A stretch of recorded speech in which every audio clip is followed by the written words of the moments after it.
Hello, hello, and welcome to Submitted for Your Approval, our weekly collective video podcast where we talk about new cards and that in the game of collective and new submissions that could make it in next week. I am joined today by my co-host Grief. Say hi, Grief. Howdy, folks. And I am Stranger Side. And today we are also joined by RiskyCB, second place winner of the most recent Battle for Wanderstar. Yo, what's up? Yeah. And so this week we got a Tutors DC we're going to talk about in a second, but let's get into some of the submissions that made it in last week. So first up we have N3ON Triple Ace, which is a 3-drop mind 3 unit robot from AESTHETICA. And it has summon, choose up to 3. Okay, follow this closely. Summon, choose up to 3 units in your graveyard. If their combined cost is 3 or less, put them into play and then shuffle them into your deck and reduce their cost by 3.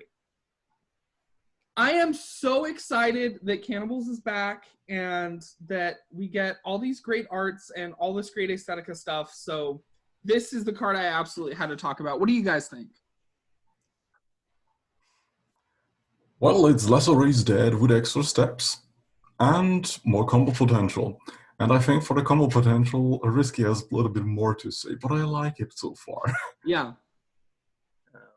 Yeah, honestly, I'm not sure if I'll end up running this in any sort of combo deck just because it requires the units to die and then they go to your deck. So, like, it's going to take a bit of work to actually, like, make it work in a combo setting. But for just straight up value, like, you just bring back a Daredevil or something or a Neon Chaser and, like, there you go. You just have like a free unit, like Neon Chaser with this, I think will be amazing because you just pay 3, you get this guy, you get a 3/1 Agile, and then later on you're going to draw a free one, which is just going to be great. Okay. Pretty cool card. Stranger Side's dumb idea for the day. So what you do is you Solar Snick a bunch of reduced cost Nefets in your graveyard, and then you get a landmine out, and then you have a unit that's like neg 20, and then you have 2 Nefets, and you play them at once. And then both of their abilities go off, and then you get the landmine that kills both your Nefets. So this is a powerful sounding combo. Yeah. Where's I don't even know if that works, actually. I think about going into the crater and testing it. Where is the meme genius when we need it? Oh, yeah.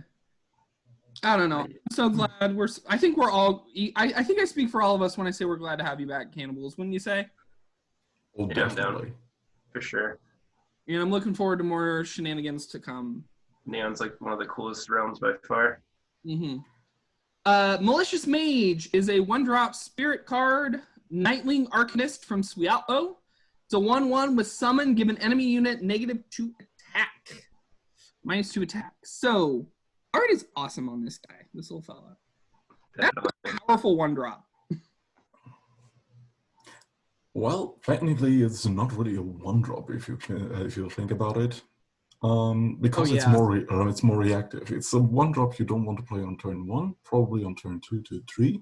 If you are against an aggro matchup, it is stuff that Green does.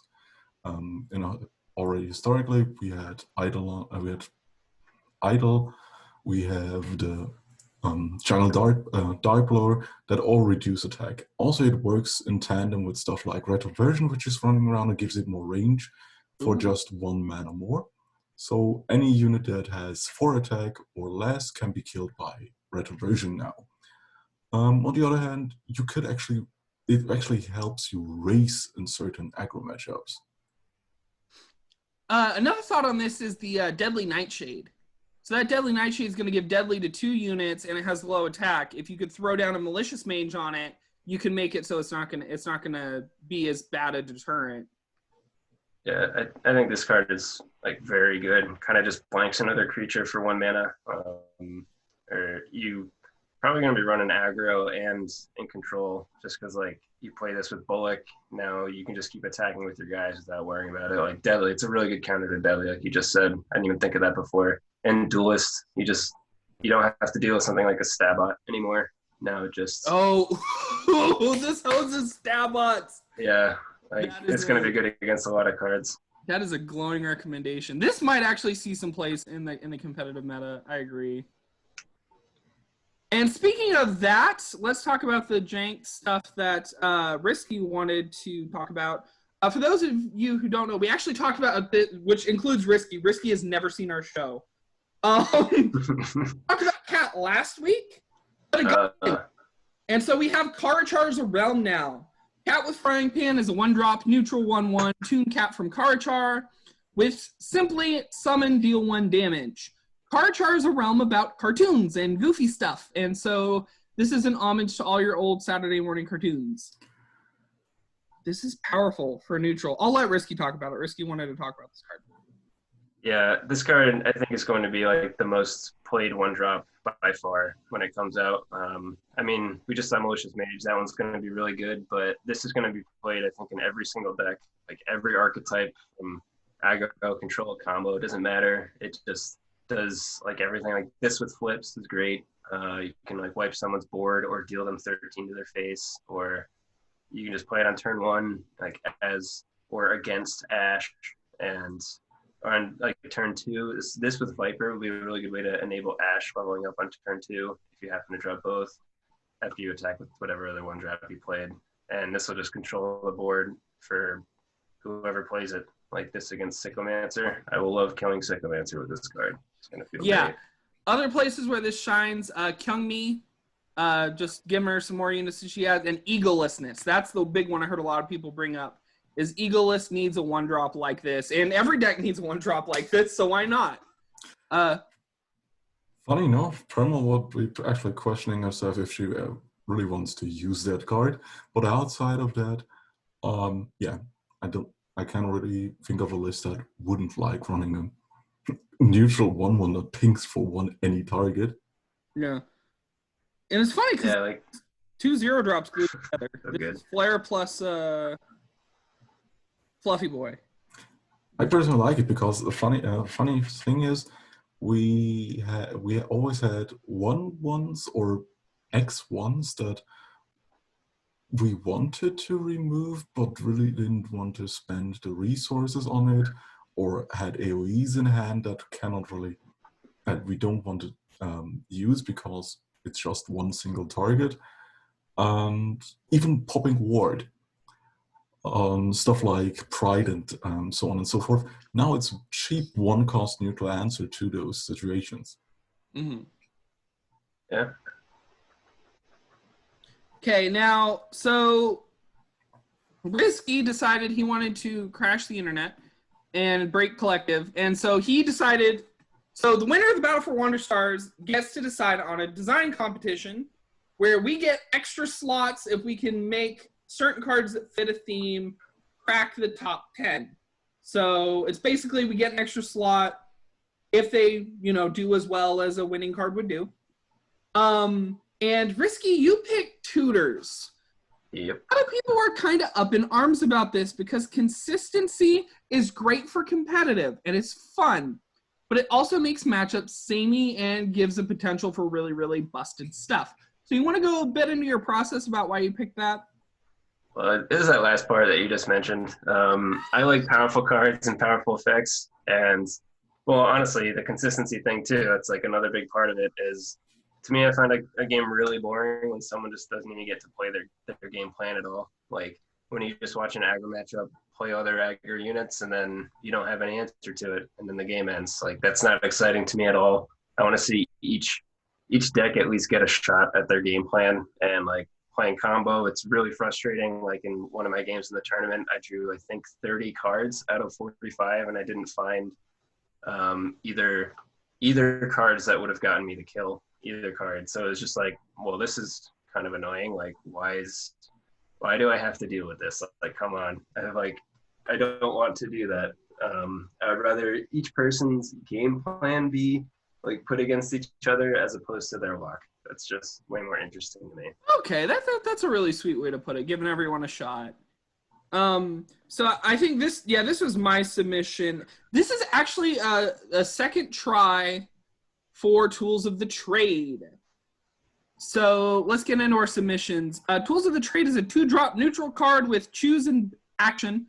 with choose and banish a card in your hand. If you do, choose a stashed card to put in your hand. At the start of the game, fill your stash. Now, what is your stash, you ask? Filling the stash is a thing that happens at the start of the game. If your deck has at least 49 cards, of which any refers to the stash, banish and store 4 random cards from your deck you have exactly 1 copy of. So you get 4 cards that you set aside that you only want to run as one-ofs, and you can only get them via stash cards like Tools of the Trade. So this basically creates a whole like new little mini game on top of the game, where it's like, okay, so I'm building my deck, but I also get this like magic sideboard. And what do I want to put in my magic sideboard? And I don't know, I thought it was super interesting. What do you guys think?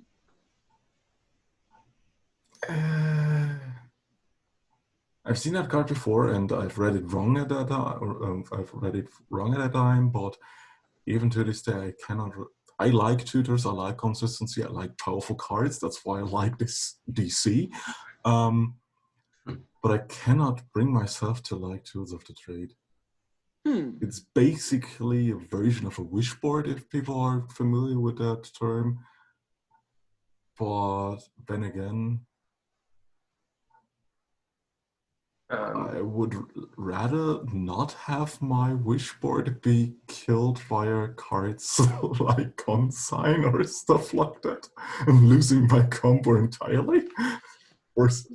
Yeah, and it is worth noticing that for this negative, or for this drawback, you do have to pay a card. So you're at a -1 for grabbing a card out of your stash that might not even be the card that you want. Yeah, so this looks like, it's exactly like what Grease said, like a wish board.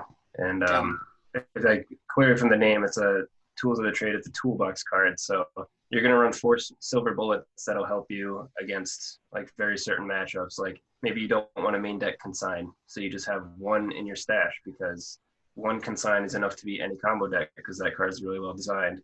And then you could have like any other, like an AoE, some AoE you don't want to run in your main deck, and you just tools that up and use it against the Swarm deck, for example. Or this will let you also run 1 random win condition that you don't feel like clogging up your main deck, like, I don't know, an Aethera or something. I don't know what deck you're running, but you just go fetch that out and win with it. And I don't know if I'm for or against it. Honestly, like this particular card kind of introduces like a whole new mechanic into the game in a way, whereas other tutors are just like it's a more consistent game plan. This is like, I don't know, it feels like something a little bit more. So I'm still like on the fence, but I'm not necessarily against it. I'll probably upload it. So I think the major problem a lot of people are having is like by the way, I should have upvoted. Oh, I'm on my wrong machine, or my wrong browser. Yeah, I actually upvoted it. This is not signed in. Yeah, it's very, very complex, and I think that's why people are probably a little hesitant, because it's hard to figure out where this fits in your game plan, and it dead drafts. So a lot of people seeing this on the Reddit aren't going to be picking it, aren't going to be thinking through, 10 lines of text for something that they literally cannot use, and so they're not going to really see the value in this thing. I think it's neat. And good flexibility. It's Yeah. good flexibility. Yeah. So, oops, wrong link. Oh well. Parallelism is a 2-drop neutral. Big thing today. Neutral cards. Select a unit. Draw 2 cards that have the same stats as the selected unit, but a different name. Cool. Oh, this is a Hanoi card. This reads like a Hanoi card, come to think of it. Okay, I am at a loss. I don't think laterally like this when it comes to cards like this. I don't know what I'm... Explain to me how to play this card, Risky. All right, so I'll just explain what I would be playing it for. Is in King combo, I'll play a Purlock, and then I'll use it on Purlock, and I'll get 2 Quamaturges, because it's the only other 1/1 unit in my deck that it can fetch. So, that's cheap. Well, what you'll be able to do is basically just build your deck with that in mind, where you can just have units that have like very particular stats. Like maybe I'll run some random 4/3 or something that I can then go fetch 2 Ronins with. Or if I'm like playing Heldim or Perlmon, I play Perlagus just keeps coming up. It's the only one I can think of. You could use this and go fetch 2 Stabots, or like with Stabot, for example, you can manipulate its attack to actually go get other types of units that you want. And that can be really interesting. Or you can use it on your enemy's units, which will reward you for knowing your deck inside and out and actually fetching units out of your deck using their power and toughness, or attack and HP, sorry, magic terms. Yeah. Similar effects like this prop up in different card games all over the place. We have stuff like that in Yu-Gi-Oh! And Force of Will. I think there's a similar effect in MTG. I don't know, but in Duel Masters there is. And the reason why those cards are used are either for combos or, funny enough, for mid-range decks to get specific silver bullet tools that have stats that fit with certain play interactions. Interestingly, those mid-range decks use cards that manipulate their own stats. And what did we get this week? Moose Moss. Moose Moss. Anything that is a 1/1, a 2/2, a 3/3, etc. can actually be grabbed by a Moose Moss thanks to Parallelism, and vice versa. That's awesome. One thing I do think about this design-wise is for a 2-drop neutral to net you 2 cards, that's probably a bit much. I think this was a little pushed. The thing is, you still have to build around it. Yeah. And you have to have multiple cards that could be grabbed off of it, or can work with it at different costs. If you're running, as I said, a mid-range or a zombie clan, if you're a combo deck, well, you just have 2 targets for it. Mm-hmm. Why? And this is with that. You go. Go ahead. Oh no, you go. Okay, I was just gonna say the strength decks with the 4/4 duelist, the wolf that gives you an equipment when it kills something, and then also blazing shurikens. Those are going to be really like obvious ways that you can just pump up your units and try to abuse it. Mm-hmm. And I am glad to see someone finding a clever and interesting use for this thrifty fishing art with a torch and a flashlight. Because this has been on the art sheet for a while. So a torch is what they call flashlights in Britain, and so it's a torch and a torch. I don't know. I'm glad to see someone think of a clever way to use that art. So let's go back and talk about the exciting stuff of more AESTHETICA potential. So this is somebody else making an AESTHETICA card. This is Zinker's attempt. Zinker and I are brothers in one thing, and that is food. So my first ever getting was Flips Burgers, because I liked food, and I wanted to see it become interesting and viable.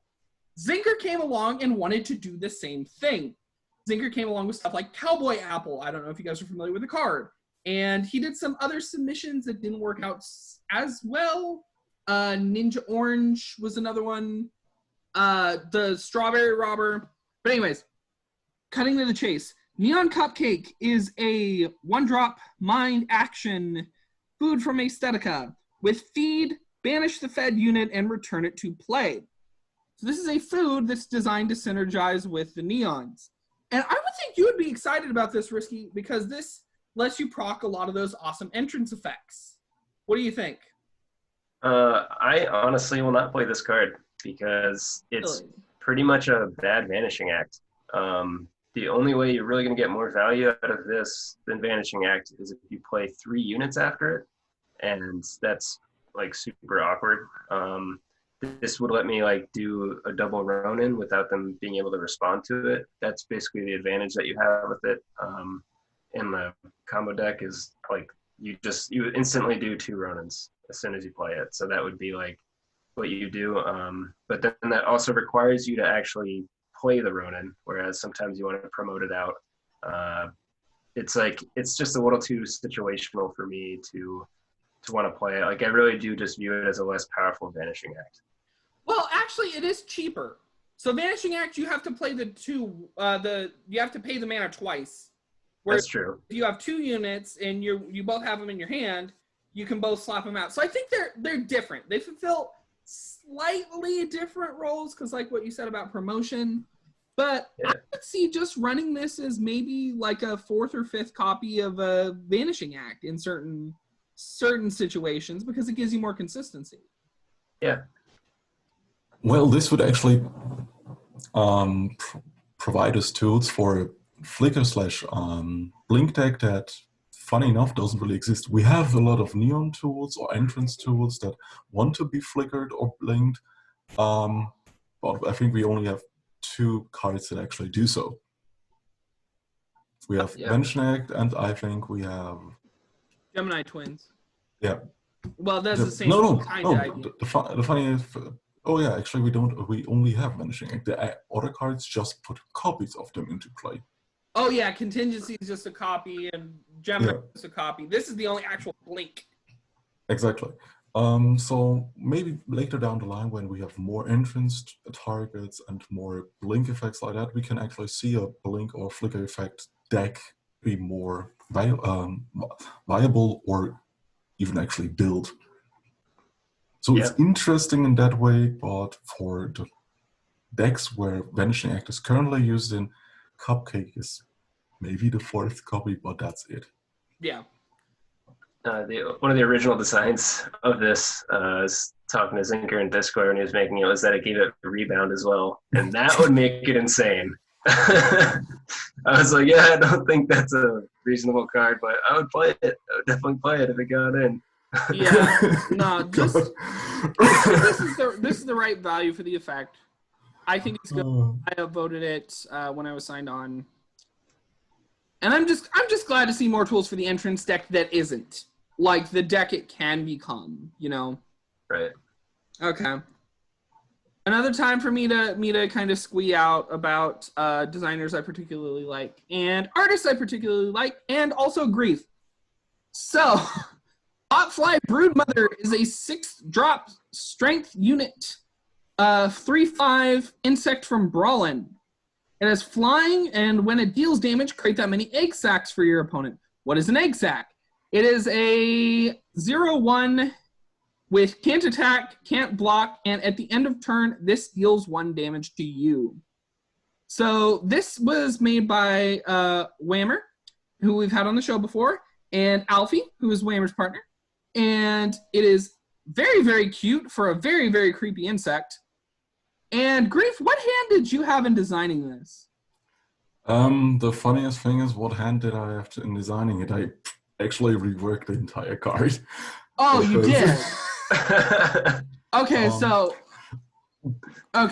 tell me the story. The story behind it is that Vam basically asked in the text voice channel that, okay, I have this card and this token to it, and split feedback about it regarding it, and don't really an idea where to take it from, because what kind of design can fit it. So he asked us, so Naz, I think you were in the discussion too, Risky, or came joined later. There. I was like, me and Nitro, and I just looked at the card and, okay, I like to generate non-interactive bullshit. Why not make it like that? So this card was stronger because everything that I do starts out as pretty much damn busted. And I thought to myself, why not actually build upon the idea of closed downs and create a token that not you are in control of, but your opponent is. So why not make an 6-cost flyer that actually has impact when it deals damage, because at cost 6 or 7, the power of most of our units pretty much drop, and that's why our late game is pretty much samey in some aspects. Look at Spirit, which is running the same 4 late game units in all its lists, and that. Like Pride and Strength. Pride or Wolf Amalgamation is like what Strength runs from what I've seen. Exactly. So this is like, my thought is I almost want to be Ashgurdy. Like, if I could help you hand this out and get it cheaper and then hit you with this thing, then I get a free proc off my passive each turn. It used to be a 5-drop, 3/5 flying deadly, if I remember right. That was like the first, it also first had iteration definitely. that was posted. I was like, what? I think it even had more HP or stuff like that. Yeah. Like, Oh no, it was a 7 cost. It was a 7 cost, 3/7 with deadly and flying. So yeah, it's pretty damn busted. yeah, the really obvious implications here that I see again are just Blazing Shurikens and Lightning Rapier. Either of those on this card is just, all right, well, make 5 egg sacs for your opponent, and if you also get to attack that turn, you just dealt 15 to them, like assuming that your flying creature gets through. Well, they'd have to have a clear board for that, I guess, to actually get 10 egg sacs, but it's going to be really hard to deal with if this guy basically lives for 1 turn and you get to play either of those spells. Yeah. For the 1 or 2 people who are running Morphine Supreme, I'm sorry, someone made Anti-Morphine Supreme tech.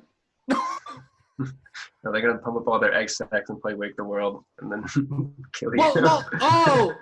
Maybe you can run this with...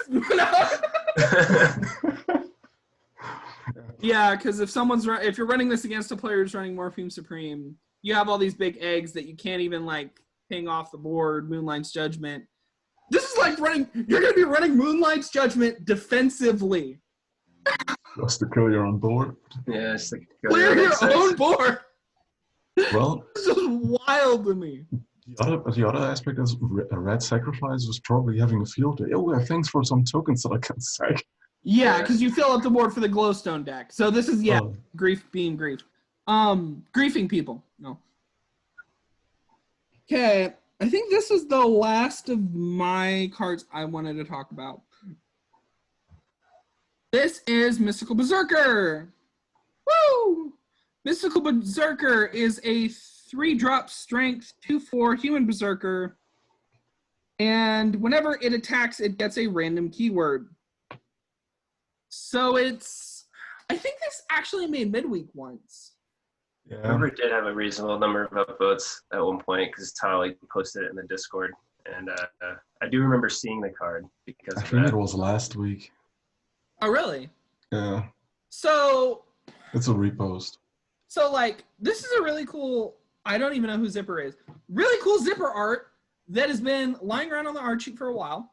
I actually tried making a design with it a couple weeks ago. I can't even remember what I called it. But this is like a less potentially busted Jill. And it's its own Jill. It builds its own array of keywords. I don't like that it's a berserker because I don't think there's any other berserkers.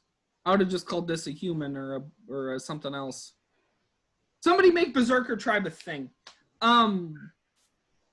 So let's play this game. After I get lucky and I get this off on turn 3 and I manage to get at least 2 attacks in, what do I want those 2 keywords to be? Unblockable and targetable. Oh yeah, that's. And then this card is kind of busted. No, because they can't buff it. It's a 2/4. It's just stuck at 2/4 then. The thing is, do those keywords stick when it gets rebound back to hand? No, it's just a while it's on board. I just personally do not like random effects. It's just the competitive part of me, and Boo, Spike. it just makes such a swingy game state where this attacks in and gets like life bond or something against an aggro deck. It's like, well, that literally changes the game completely. Or it swings in and it gets like freaking agile up in the second turn. It attacks and gets lead. Yeah, Or ambush. Like if it gets agile, it does literally nothing. Like that keyword does nothing for it because it can't attack the turn it comes into play. So now it just has. I mean, if it would at least get Frenzy 1 or something like that, that would be actually useful. Yeah, but you can't get Frenzy. That's the problem. I think the problem is this is like a grow your own unit, but it grows the wrong direction. Like Moose Moss grows up That's up is the direction we want. This grows sideways into, now I have, it's got rebound and regenerate. You also don't know what you get until you attack, which is like another thing that, I don't know, maybe if this was got a keyword at the start of the turn, I might like it more, but that wouldn't like, match the flavor, I think. Yeah, exactly. It's not flavorful at all with like what you're going for, so it doesn't really make sense. Yeah. Even then, I still Like wouldn't have like an it. Just active with gain a random keyword and it attacks. So you can at least what you got with time to interact with it a little bit. Okay. It's reasonable. It's neat. It's a grow your own unit that grows the wrong way, is my thought. If I'm even going to be favorable and say, okay, but let's be okay with randoms, because I don't care about randoms. Randoms are fun. It's a fun card, yeah. I think experimental fusion is a serious thing. I think that card is definitely a reasonable card. Like experimental fusion. Okay, that's good. We have some in terms of power level. I think it's totally playable. Updated, and it mashes tribes now. Oh, cool. So if you get really, really lucky and you're running it in plants, like I'm running it, you can get your plant buffs on it. You get really, really lucky. See, I just get that out of here. Okay, so we're now running experimental fusion on a wolf stack just for the potential high roll for the wolf tribe or whatnot. Yeah, seriously. You know, I am the co-designer of Food Chain, so me and Random Effects. Food Chain is nuts. Okay, Wshod the Corsair is a 6-drop mind unit. This is a pirate duskling from Swiatlo Arg. It's a 5/4 with overrun. And whenever a friendly unit damages the opponent, steal the top card of their deck. And I heard Risky talking about this earlier on the Discord, saying he threatened to quit the game if it gets in. Is that true, Risky? I don't think I went that far, but this is why this effect is why I stopped playing Runeterra. Was like a major reason for it, is because they have Plunder, which is exactly this, like cards that just draw from your opponent's deck, and then it's just doesn't feel good at all when someone plays your cards against you. It's just like, just build your own deck and play with it. Like, get out of here with that. Like, I don't want to lose to literally the cards in my deck. This is a really frustrating feeling, and I'm not a fan of this personally. Okay, so let me say something nice about Risky. A little short story about me. My fiance I got her into card games and stuff like that. And I started watching her as she developed and noticing some similarities of other people I've got into card games before. So there's like this tree of degeneracy. First step is combo. The second step is like hard control counter. And the third step is card stealing.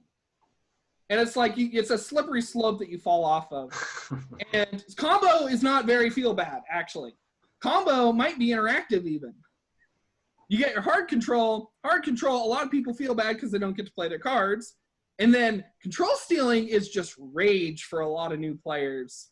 Yeah, I'm not even new. Like, I played Runeterra in the other season too, and it's just like playing it now, it's just so irritating. Because when they take like the one card that you would need as well to like potentially win the game and then play it, it's just like, great.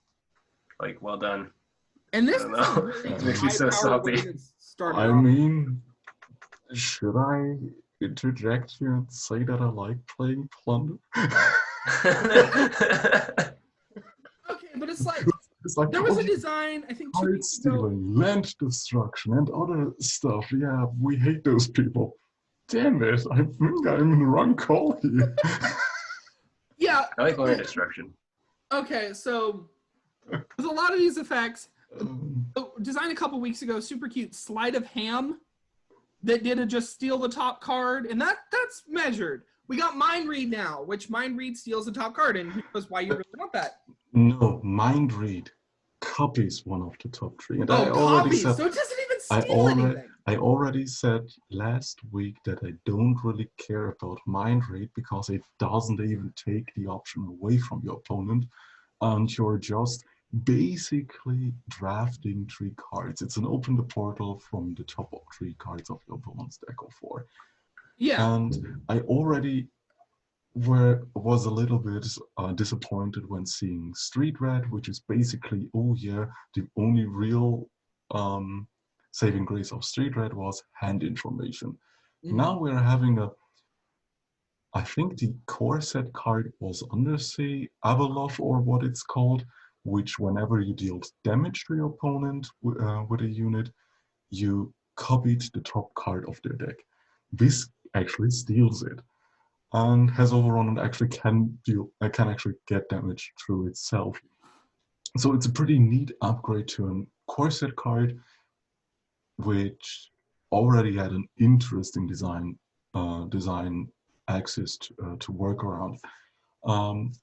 I'm personally also coming from the era where the back alley informant was a good, actual viable deck, where you still just like where you just stole the top 10 cards from your opponent's deck, and that's this card and this compared to it is reasonable.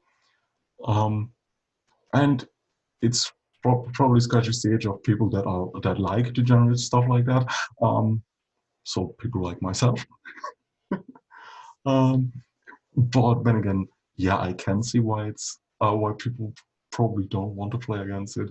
Well, comparing its stats to other 6-drops and Mind or 6-drops in the game, it's actually a reasonable card. Yeah. I like hand stealing not because I like the feel bads. I don't like the feel bads. I like the chaos of getting weird, like pulling it out, and that's competitive people don't like that. I think this is a bit much. Because like sleight of hand was one card. This is like, I'm probably gonna get 3 or 4 cards off the top of your deck. And I guess kind of Alley Informant too. So maybe we'll see. We have a lot of effects like this. It'll be interesting to see one that's maybe a little bit more pushed. Just one more note for me. Sorry, it's just like as I've listened to you guys talk about it, the part that I think really gets me is just the fact that they're playing your own cards against you. Because if this, for example, banished the top card of your deck, I wouldn't actually care. Like it wouldn't really matter to me. I'd be like, all right, or milled it or whatever. Even if I can never play that card again, that's an acceptable strategy to me. But when you take it and then play it yourself, just like get out of here with that. Like stop. Like that's the part that gets me. The saddest thing about it, actually, card stealing in this game combines the 2 aspects you've already mentioned, because you're never getting the card back. It's banished, and you creating copying for yourself from it. Yeah. That's why Back Alley Informant wasn't just I steal your shit, but oh yeah, I also mill you by the way. Right. Yeah. Okay. I'm good. Next card. I think Wshod was we're in the middle of Grief's picks. The theme only matters to me, keeping track of things. Beginner's Magic Trick. It's a 1-drop mind action with Scour equal to the number of actions you played this turn, draw a card. Made by Cyrano, who I don't know, and Zinker, who I know and talked about earlier. The flavor text is super cute. I advise you all to read that. The effect is super interesting. Zinker went through a lot of iterations, and they were all kind of weird, and this is what he kind of settled on, and this is, I think, a little bit more normal. Is this good? Is this a good card? It's getting there. Okay. We don't really have Spellslinger-esque Storm decks currently in the game. Blue is slowly getting there, or Mind is slowly getting there to basically build upon the the wreckage that was left after the rare material nerf. And the tools like Beginner's Card Trick start to fill this void left by a combo deck that everybody hates, but the people that played it really loved it. And you're getting some kind of consistency out of it. Sure, what do I mean with it's getting there? You have to play a pretty high amount of actions to filter a lot of cards. But you then, in the worst case, it's a draw 1 for 1. Yeah. So it's a neat little cantrip. So it will have its uses. Like you said, basically the deck just isn't there yet. It's missing it's missing that real key enabler and kind of like the finisher, because the finisher before was Mind Blow, which you like. I never actually played the rare material deck when it was a thing. I did play against it a couple times, and like it was extremely powerful. And this is going to be like a great enabler for it whenever all the pieces are like back into place for that deck to exist. But right now, it'll end up being like probably a Scour 1 or Scour 2, draw a card, which is perfectly fine. That's if everyone's ever played MTG, that's opt. That's like pretty much you just scry 1, which is you look at the top card and you can get rid of it and then draw a card, which is like totally playable. Yeah. So it's doing all right. This has been a weird kind of slow week. Maybe this could afford to get bumped because, like you said, this is never not okay. This is at least okay and verging on greatness once we get more action spam out. And stuff like Wisdom Fairies. I'd be really glad to see Wisdom Fairies become a deck. Or a better deck. Is it a deck? Fairy Pot is a deck. Maybe this has a spot in that. I don't know what I'm talking about. I don't play competitive. N3ON Outrider, so more cannibals stuff. I'm super excited to talk about this every time, and I will never not be. So, hold on, we're stopping for the art a second. That turn on some Vaporwave. That is so awesome. That's like the freaking cycle from Tron. And we got this like, oh, he's got a, oh, so they do magic tricks. All their stuff is based around magic tricks. So he has a little magic wand with a glow tip there. Okay, I'm gonna explain what the card does now. It's a 4-drop mind unit. 3/4, human trickster from AESTHETICA, and it has active banish a friendly unit and return it and ready this before combat. This is the engine they needed. We just talked about how there's a lack of flicker effects in this game, and this is it. So, King combo. What do you think of this guy? Well, the first thing is I thought that was a toothbrush, not a magic wand. Hey. Sorry. This is the first impression I got when I looked at it. This can't be running King combo specifically because it costs 4, and that just steps over promote. But I think this card is going to be like definitely viable. You put it into play, and if your opponent doesn't answer, they have to be very scared of what you're going to do next. And you follow this up with pretty much any other N3ON card, and you have a really strong attack phase next turn. Like N3ON Chaser is like the aggro card I always think of because you played after this, suddenly you have 10 power worth of attackers, just those 2 cards, or 9 power, sorry, it's a 3/4, right? So like it's just going to keep generating value too when it's in play, which is awesome. I like it. It's also in line with the aggressive tempo N3ON playstyle we already have in the game, where you flicker your Daredevil or flicker your Chaser, etc. So yeah, you're just putting more a more aggressive or tempo-based entrance effect into play, while also leaving you the option to attack with a 3/4. So this and the Gemini Twins, and what do we have? The Sorceress, which also has the same cost as the Gemini Twins, will just steamroll most of your copies or flicker effects. Yeah, this could honestly just be like a control card. Like you run this with Daredevil, and you just have those in play, and if they don't answer one of them, you're going to take over the board for sure. And yeah, it's going to be really good. This doesn't have to attack.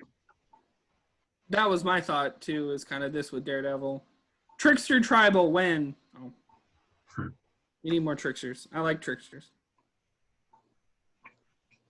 Okay, Person's Skull. This is an art. It is a 3-drop spirit undead specter.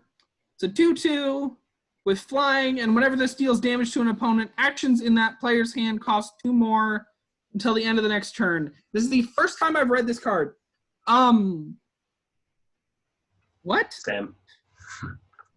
It's like Crystal Wing Monarch, but weird and cheap. The flavor is the laughing flying skull, which is a common trope in D&D as games and so on and so forth. And one of the first reasons why I really wanted to vote that card in, it's a specter. which flies. First of all, it's the first Spectre that flies. Second of all, it's the first flying unit in Spirit. Oh yeah, Spirit, for those of you who don't know, Spirit classically does not have access to any evasion ability, being unblockable or flying. It does have access to Overrun. Kind of in line with Magic's green, basically. I like this card. I like the flavor of it. The like power of it is kind of, it's tough. It's gonna be really tough lining this up against like just cards people currently play with duelists and like Stalking Wolf and stuff like that, or that new one drop that's getting in right -2 attack. Malicious Mage, yeah. Yeah, this is kind of like, I don't know if it's powerful enough for the curve right now. There's a lot of 2-drop 2/2 flyers like Lust that have like really, I don't know if there's a lot of them. I shouldn't have said a lot, but I just don't know if this is powerful enough for the curve. But I really like the effect. Like, it's going to be super annoying for any deck to answer it if they don't have an answer for it right away, and they rely on actions, I should say. Like I said, this will do nothing against a duelist deck. It's definitely in line with Green's anti-action theme, especially when looking at the aliens that already increase the cost of actions. But this also fills the niche, which is also found in modern MTG, so-called bold bait, in this case, removal bait. If you're playing this against an action-heavy or a list that relies on certain actions to be played, this will probably eat the removal first because you're locking your opponent out of certain game patterns play patterns next turn. Yeah. And this fills a niche that we don't really have currently. We historically haven't collected cards that are must answers, but not really enough cards that were designed to be to bait out the answers for your later turns. Mm-hmm. Totally agreed.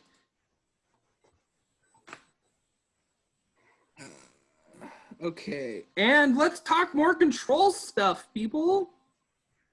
Yes. Stare. Stare. Wrong link, but whatever. So this is a 2-drop mind unit. It is a tune from Karachar, 0/3. It's a rare for some reason. We debated that on the side server. Summon, look at your opponent's hand, and choose a card from it. The chosen card can't be played until this leaves play. So this is a card from Magic, basically. What is it? What's it called? Does anyone remember? Is this It's Meddling Mage? It's not Meddling Mage exactly, yeah. but there are a lot of cards that are basically this, which there's one called like Mesmeric Fiend. There's one called Tidehauler Sculler, but those banish the card until the unit leaves. This is essentially the same effect, but well, is it? Because is it specifically that one card, or cards with that name can't be played? It is the chosen card itself, and so okay, one then, card. Yeah, that's like the same effect then. So I really like this guy.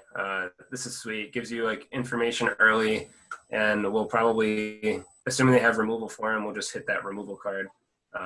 Otherwise, like, you can be super disruptive for anyone with a specific type of game plan, or even just trying to plan curve. Like, if you're playing against Perlmaw and they have Venerad Leveler as their turn 2 play that they're planning, you just play this and you target the Leveler. Now that card like kind of sucks, and they just sit there with their like 2 mana and their coin, just like, God.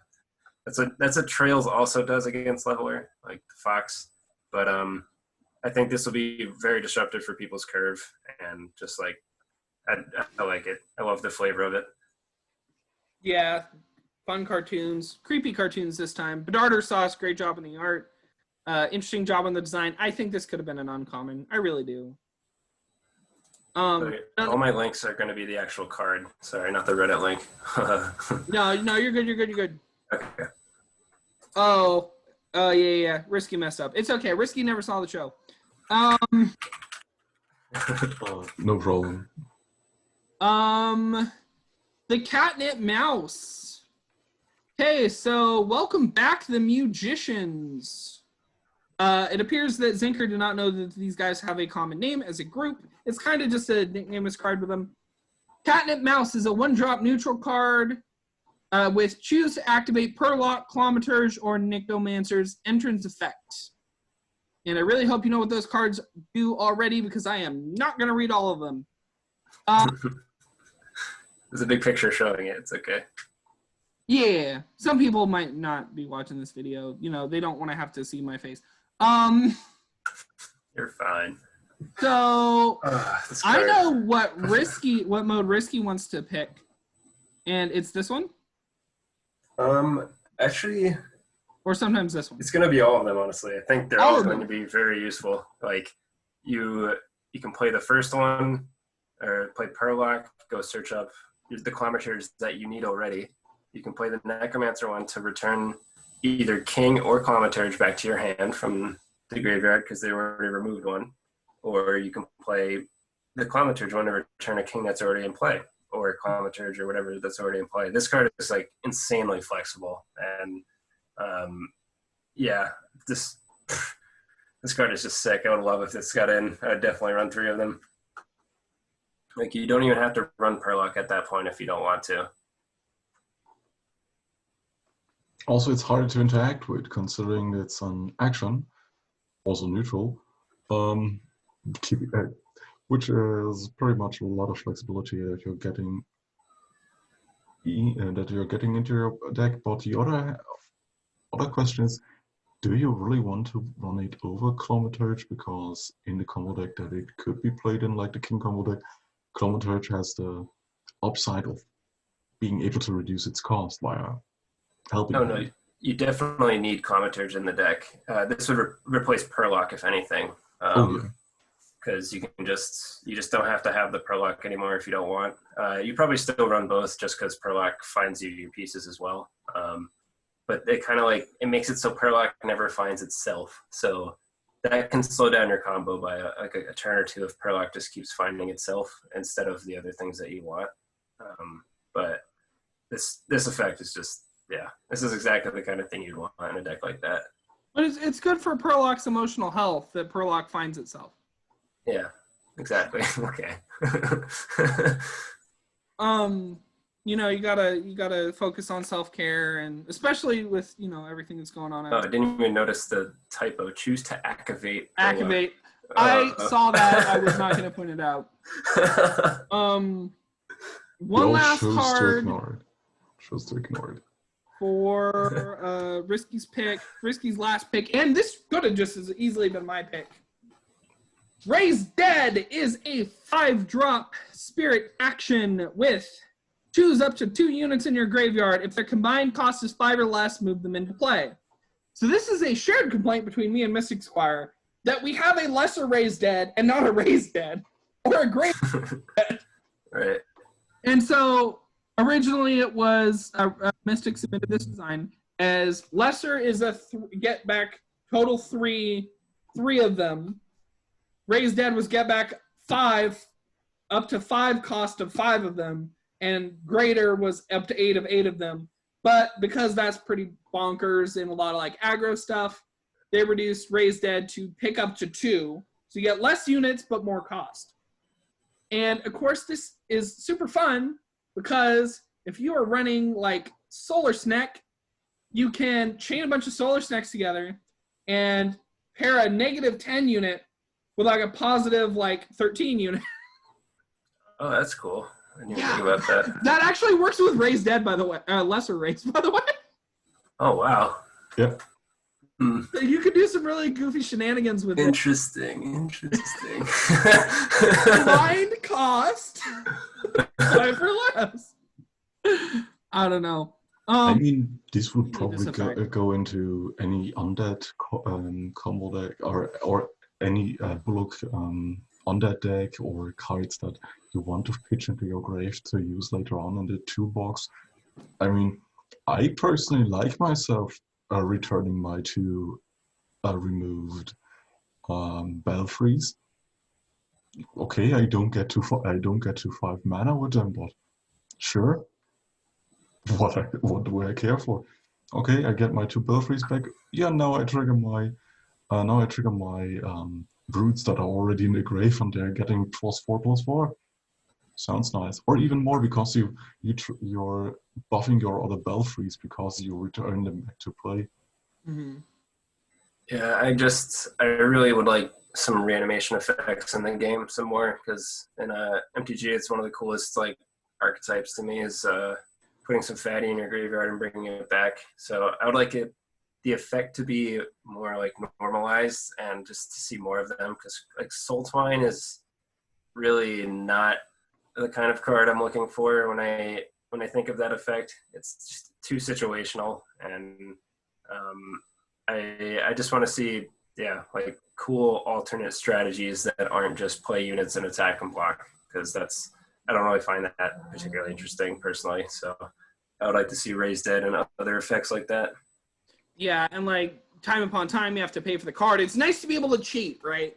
We want to get a big fatty back, and so we need something like this. You can actually play it side by side with Eidolon of Terror, playing on turn 4 or Eidolon of Terror, swing with Eidolon, both play discard a card, play Raise Dead on turn 5, bring back your discarded card, or 2 cards, 1 card from the turn before and the card you discarded for the maximum cost of for the maximum cost of 5, and so on and so forth. We had that last week, so yeah, nice. Nice to get more tools for that deck. We need a card that costs -20 just like out of the bat. That would be cool. Stranger, go drunk, get out.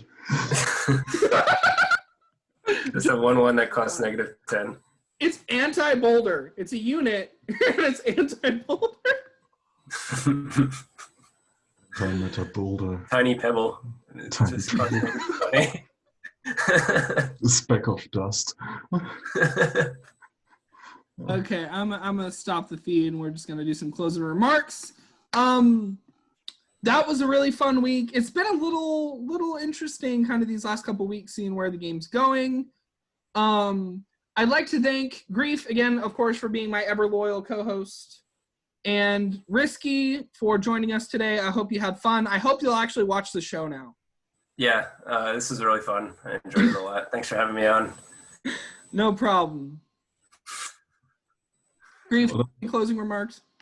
Oh, I personally just enjoyed like other weeks, and I hope that we'll invite more interesting guests than Risky and Empty. Who did we have here? We only had tournament winners and second places. Man, aren't there more people in our community than those tryhards? You see, we have to go for the second place winner, or else it would just be empty every time. Get Tahazar in here.